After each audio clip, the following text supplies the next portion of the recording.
O'zbekiston havo yo'llari milliy aviakompaniyasi sotib olgan Boeing 787 Dreamliner havo kemasining ikkinchisi poytaxtimizga muvaffaqiyatli qo'ndi. Orzu layneri minglab yurtdoshlarimiz tomonidan tantanali ravishda kutib olindi. AQShning Seattle shahridan Toshkentgacha 12 soat davom etgan uzluksiz parvoz chog'ida samolyotni milliy aviakompaniyaning ekipaj a'zolari boshqardi.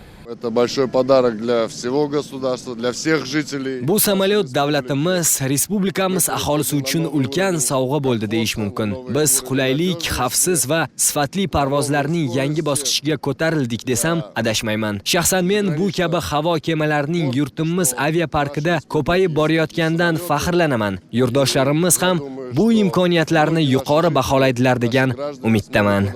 Yangi samolyot uzoq va o'ta uzoq xalqaro yo'nalishlarda foydalaniladi hamda uzluksiz parvozlarni amalga oshirish imkonini beradi. Orzu layneri 350 yo'lovchi sig'imiga ega. Taqdimot jarayonida ommaviy axborot vositalari vakillari va poytaxtimiz aholisi Boeing 787 Dreamliner va uning qulayliklari bilan yaqindan tanishish imkoniga ega bo'lishdi. Nargiz Sobir va Ilhom Mahkamov, O'zbekiston onlayn yoshlar informatsion dasturi uchun.